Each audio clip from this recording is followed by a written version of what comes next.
जय हिंद दोस्तों, स्वागत है आपका अपने चैनल पे। तो हम लोग लुसेंट सामान्य ज्ञान जो कि 72 बीपीएससी और बीपीएससी टीआरई 4 के लिए जो प्रश्न पूछे जाएंगे, जो पॉलिटी से प्रश्न आएंगे, यहाँ पर से आप देख सकते हैं।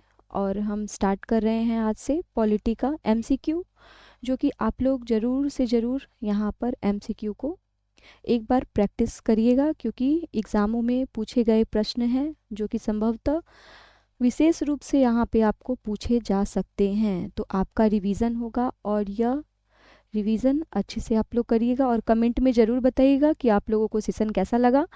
अगर यदि आप चाहते हैं कि जिस प्रकार पॉलिटी और हिस्ट्री के आगे क्लास हो, तो आप लोग ज़रूर कमेंट कीजिएगा कि हम लुसेंट का हिस्ट्री, ज्योग्राफी, इन सभी को भी और साइंस को भी हम लोग कंप्लीट कर सके जल्द से जल्द। लेकिन आप लोग इस चीज़ के लिए आप लोगों को कमेंट करना पड़ेगा। तो बढ़ते हैं फास्ट वे में और कंप्लीट करते हैं अपने प्रश्नों को।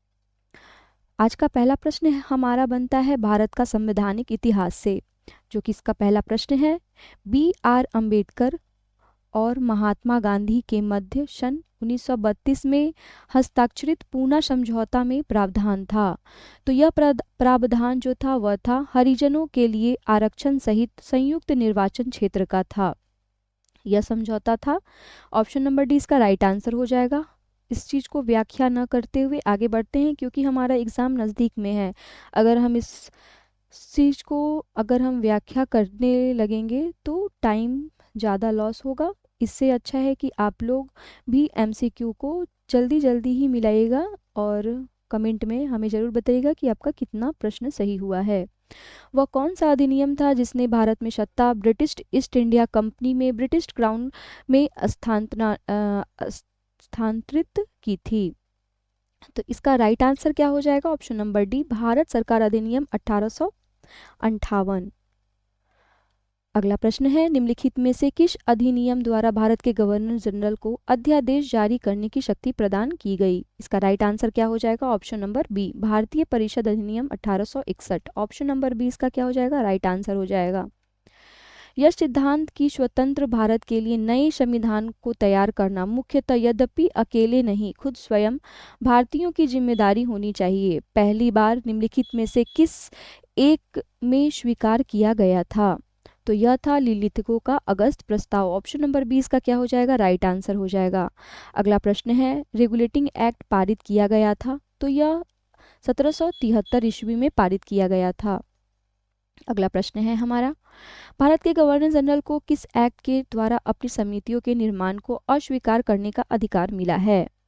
तो यह अधिकार जो मिला है, यह मिला है 1786 का अमेंडमेंट एक्ट के द्वारा। जो गवर्नर जनरल है उनको अपनी ही समिति के निर्णय को अस्वीकार करने का अधिकार अमेंडमेंट एक्ट के द्वारा दिया गया था। पिट्स इंडिया एक्ट किस वर्ष पारित किया गया था? तो पिट्स इंडिया एक्ट जो पारित हुआ था वह हुआ था 1784 में। ऑप्शन नंबर ए इसका राइट आंसर हो जाएगा। निम्नलिखित में से किस अधिनियम को मार्ले मिंटो सुधार के रूप में भी जाना जाता है? तो मार्ले मिंटो सुधार जो है भारतीय परिषद अधिनियम 1909 से भी जाना जाता है। मार्ले मिंटो सुधार का उद्देश्य क्या था? तो यह था पृथक निर्वाचन प्रणाली। ऑप्शन नंबर ए इसका सही उत्तर है। मार्ले मिंटो सुधार बिल किस वर्ष में पारित किया गया था? तो यह पारित हुआ था 1909 में। मुसलमानों के लिए अतिरिक्त निर्वाचक मंडल प्रारंभ में किसके द्वारा लाया गया था? तो यह लाया गया था मार्ले मिंटो सुधार 1909 के अंतर्गत यह लाया गया था। अगला प्रश्न है हमारा, 1909 के इंडियन काउंसिल एक्ट में किस बात की व्यवस्था की गई थी? तो यह जो व्यवस्था थी वह सांप्रदायिक प्रतिनिधित्व की थी। ऑप्शन नंबर 20 का सही उत्तर है। मॉन्टेग्यू चेम्सफोर्ड सुधार में प्रावधानों का सार था? तो वह प्रांतों में दोहरा शासन का था। ऑप्शन नंबर 20 का सही उत्तर है। 1946 का कैबिनेट मिशन 3 मंत्रियों से गठित था। निम्नलिखित में से इसका सदस्य जो नहीं था वो लॉर्ड एमरी नहीं था। ऑप्शन नंबर डी इसका राइट आंसर हो जाएगा। और ये सभी क्या थे? ये सभी सदस्य थे। Option number A, B, C. Cabinet mission योजना में कैबिनेट मिशन योजना के विषय में निम्न में से कौन सा सही नहीं है? यहाँ पे नहीं बताना है। तो प्रांतीय समूहीकरण, भारत में सदस्यों वाला अंतरिम त्रिमंडल पाकिस्तान की स्वीकृति। तो यहाँ पे इसका राइट आंसर हो जाएगा ऑप्शन नंबर सी, पाकिस्तान की स्वीकृति। भारत का संविधान लागू होने तक स्वतंत्रता के पश्चात इसका शासन अंतर्गत चलाया गया था। शासन किसके अंतर्गत चलाया गया था? तो इसका राइट आंसर क्या हो जाएगा? ऑप्शन नंबर सी, 1935 के भारत सरकार अधिनियम के द्वारा यह क्या किया गया था? चलाया गया था। भारतीयों को वर्ष 1947 में सार्वभौम सत्ता सौंपने की योजना निम्न में से नाम से जानी जाती है। तो वह योजना है माउंटबेटन योजना, जो कि 1947 में सार्वभौम सत्ता सौंपने की योजना के नाम से जानी जाती है।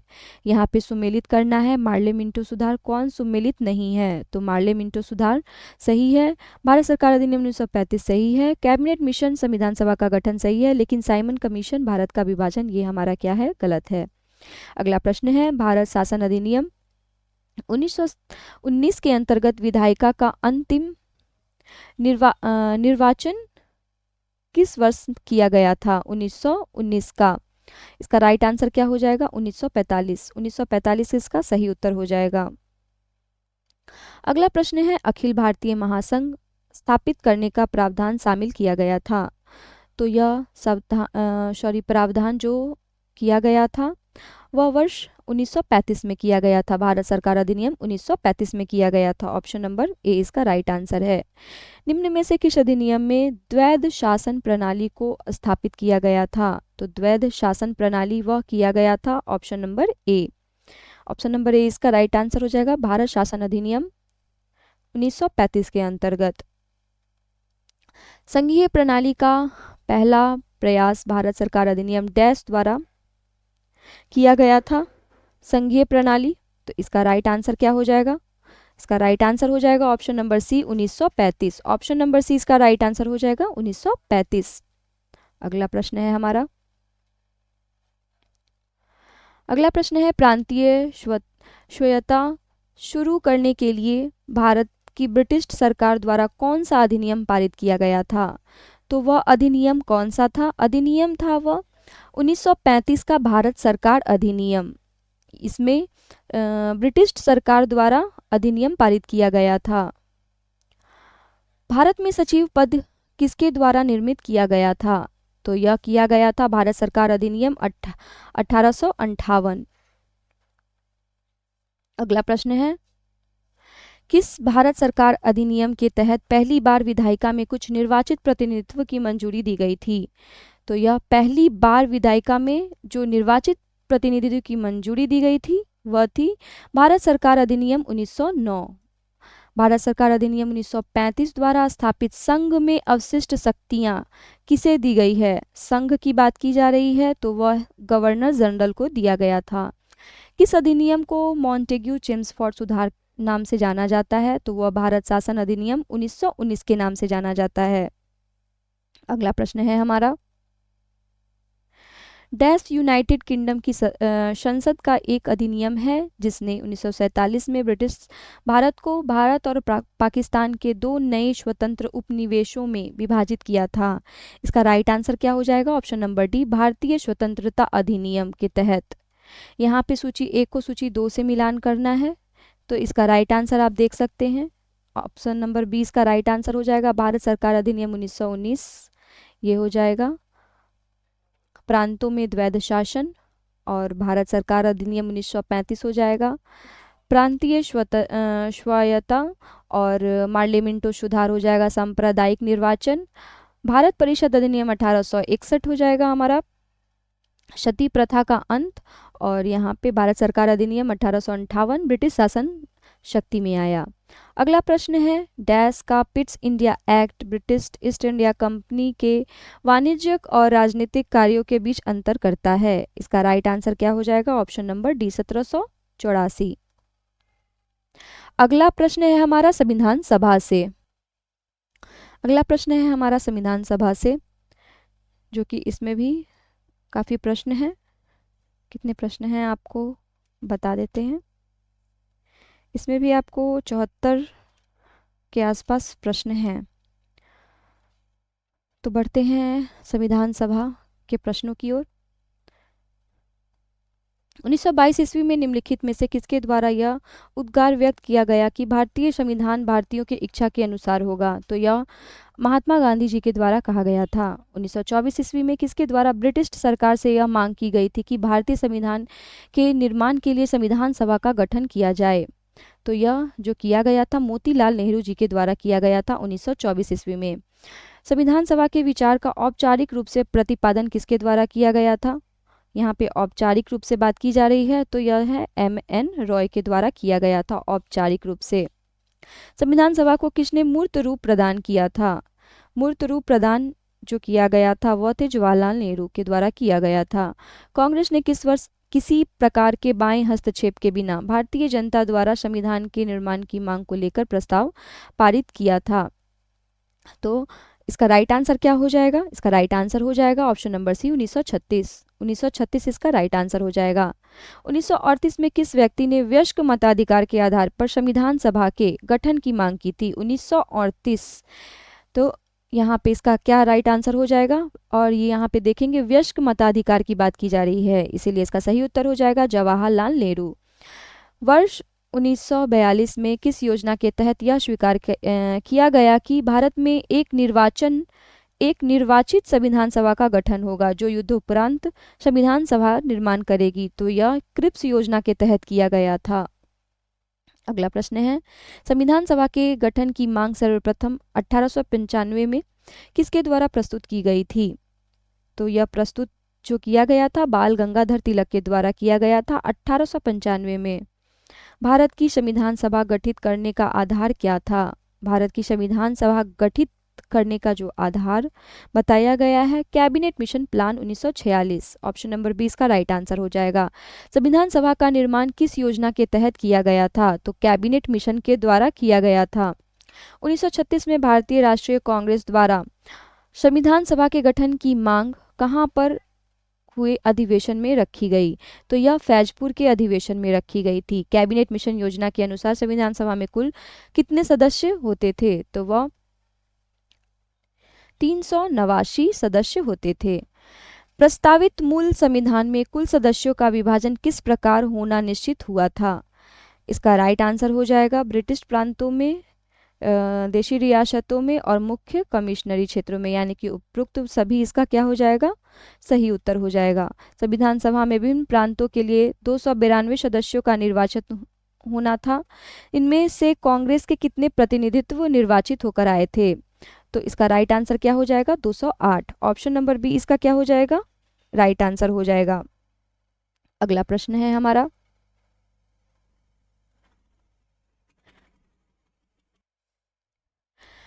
पुनर्गठन के फलस्वरूप वर्ष 1947 में संविधान सभा के सदस्यों की संख्या कितनी थी? इसका राइट आंसर क्या हो जाएगा? 1947 के बाद की बात की जा रही है, तो इसका राइट आंसर हो जाएगा ऑप्शन नंबर बी 299 थी। अगला प्रश्न है हमारा, संविधान सभा में पुनर्गठित में देशी रियासतों के लिए कितने प्रतिनिधि थे? देशी रियासतों से बात की जा रही है, तो इसका राइट आंसर हो जाएगा 70। ऑप्शन नंबर बी इसका राइट आंसर हो जाएगा। पुनर्गठित संविधान सभा में विभिन्न प्रांतों के लिए कितने प्रतिनिधि थे?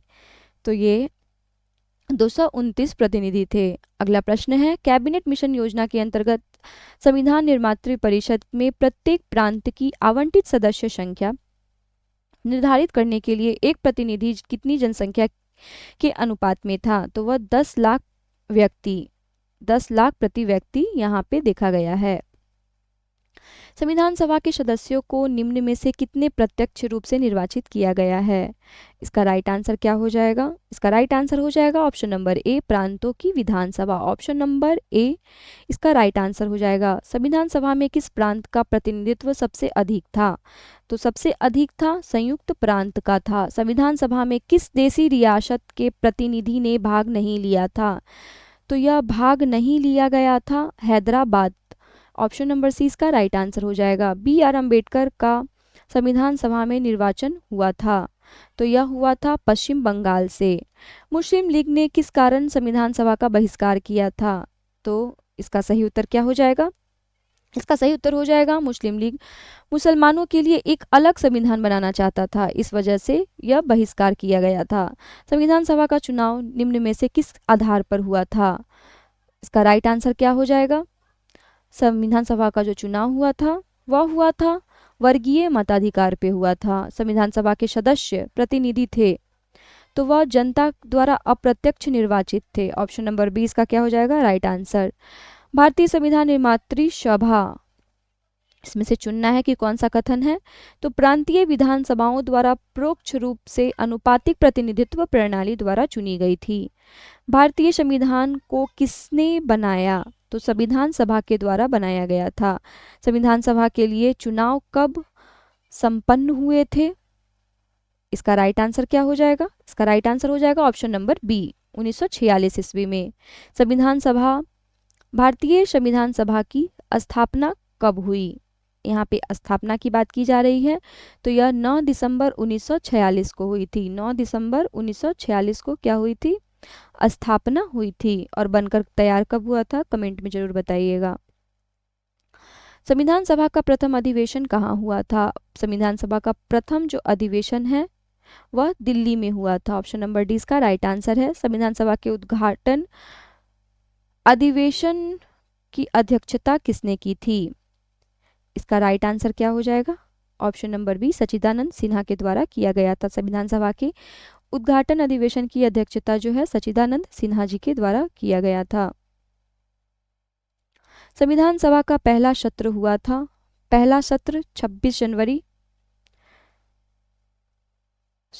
पहला सत्र जो हुआ था वह 9 दिसंबर 1946 को हुआ था। पहला सत्र 9 दिसंबर 1946 ईस्वी को हुआ था।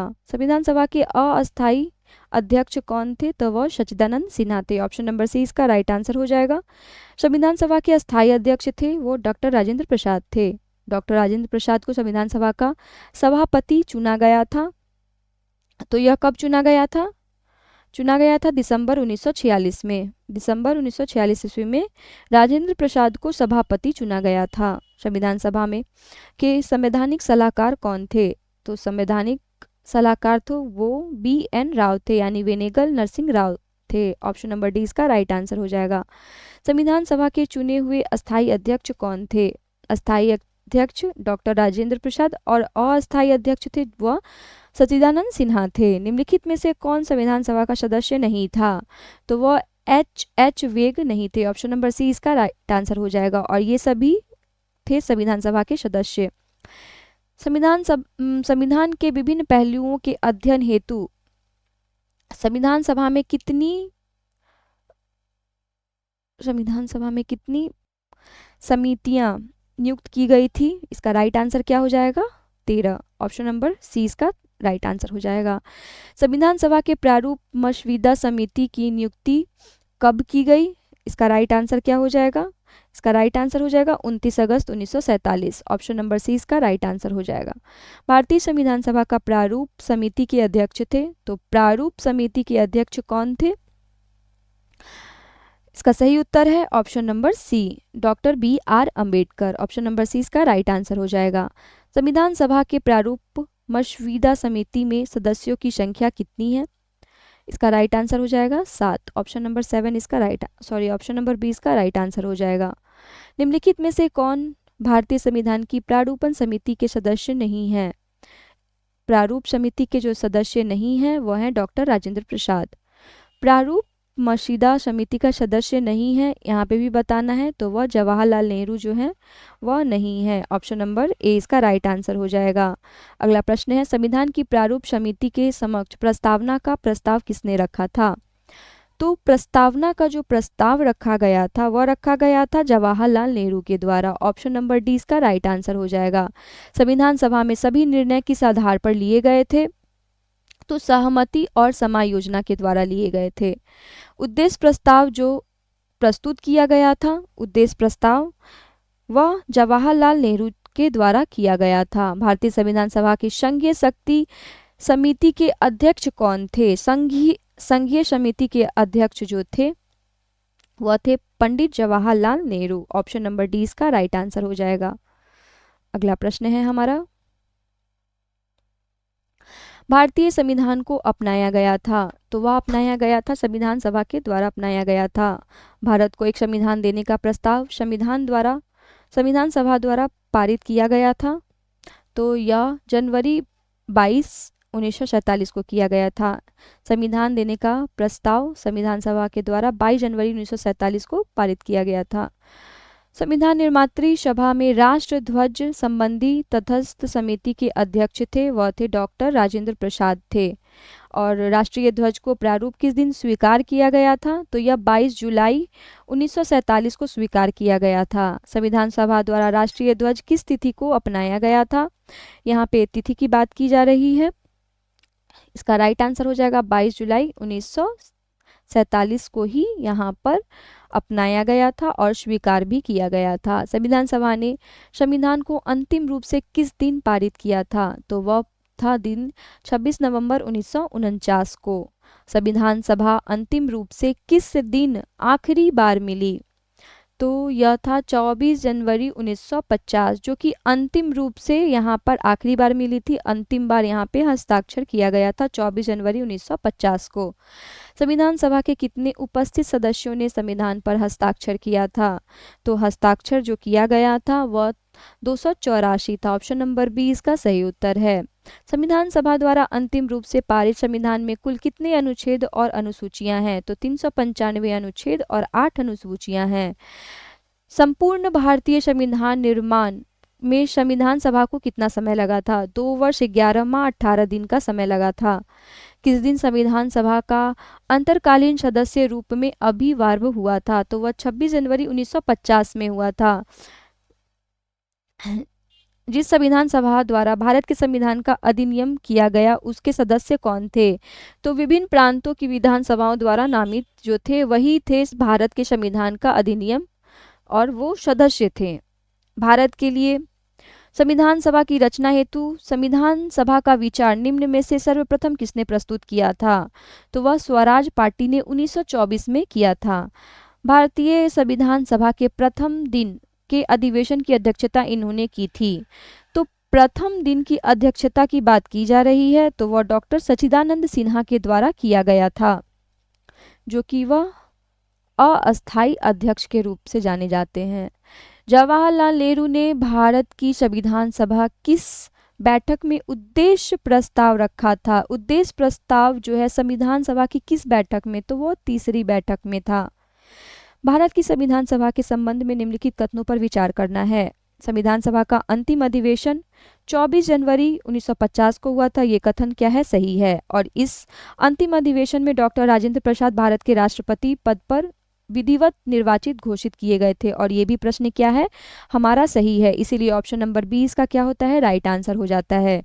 भारत के संविधान का निर्माता किसे माना जाता है? तो वह B.R. अम्बेडकर हैं, जो कि भारत के संविधान के निर्माता के रूप से जाने जाते हैं। संविधान पांडुलेखन समिति का निम्नलिखित में से कौन सदस्य नहीं था? पांडुलेखन समिति में सदस्य नहीं था, इसका राइट आंसर हो जाएगा जवाहरलाल नेहरू, वह नहीं थे। भारत का संविधान लागू हुआ था। भारत का संविधान 26 जनवरी 1950 को क्या हुआ था? लागू हुआ था। और बनकर तैयार कब हुआ था? यह आप लोग कमेंट में जरूर बताइएगा। संविधान को 26 जनवरी के दिन लागू करने का निर्णय इसलिए लिया गया था क्योंकि कांग्रेस ने इस तिथि को 1930 में स्वतंत्रता दिवस के रूप में मनाया था। इसका यह सही आंसर है, ऑप्शन नंबर ए। भारतीय संविधान सभा में महिलाओं सदस्यों की कुल संख्या जो थी वह 15 थी। इनमें से किसने संविधान सभा में यह कहा था कि 26 जनवरी 1950 को भारत अंतर्विरोधीय विरोधाभास के जीवन काल में प्रविष्ट हो रहा था? तो यह कथन डॉक्टर B.R. अम्बेडकर का है। ऑप्शन नंबर क्या हो जाएगा? इसका ए इसका राइट आंसर हो जाएगा। भारत के राष्ट्रीय चिन्ह को किस दिन अपनाया गया था? राष्ट्रीय चिन्ह को अपनाया गया था, इसका सही उत्तर है ऑप्शन नंबर बी, 26 जनवरी 1950 को अपनाया गया था। संविधान सभा के संदर्भ में निम्नलिखित में से कौन सा कथन सही है? कथन यहाँ पे सही है वो बताना है। इसका राइट आंसर हो जाएगा ऑप्शन नंबर ए, जनवरी 1950 में संविधान सभा ने राष्ट्रगान को अंगीकार किया था। यहाँ पर इसका ये राइट आंसर हो जाएगा। अगला प्रश्न है, निम्नलिखित में से किस तारीख को ब्रिटिश साम्राज्य ने भारत में संविधान सभा को अपनी शक्तियां हस्तांतरित की थी? इसका राइट आंसर क्या हो जाएगा? 15 अगस्त। ऑप्शन नंबर सी इसका क्या हो जाएगा? राइट आंसर हो जाएगा। अगला प्रश्न है हमारा, और इस सेट का हमारा अंतिम प्रश्न है जो कि हम लोग संविधान सभा को कंप्लीट कर रहे हैं। फर्स्ट हम पढ़े थे भारत का संवैधानिक इतिहास और दूसरा संविधान सभा। तो जीवी मावलंकर भारत की संविधान सभा डैश के अध्यक्ष थे, तो वह प्रकार्य समिति के अध्यक्ष थे। तो लास्ट तक बने रहने के लिए धन्यवाद। अगर आपको वीडियो अच्छा लग रहा हो तो लाइक और कमेंट ज़रूर कीजिएगा, और साथ में यह भी बताइएगा कि आप लोग लुसेंट का हिस्ट्री ये सब आप लोग कंप्लीट करना चाहते हैं तो वीडियो अपलोड करा दिया जाएगा। वीडियो के अंत तक बने रहने के लिए धन्यवाद।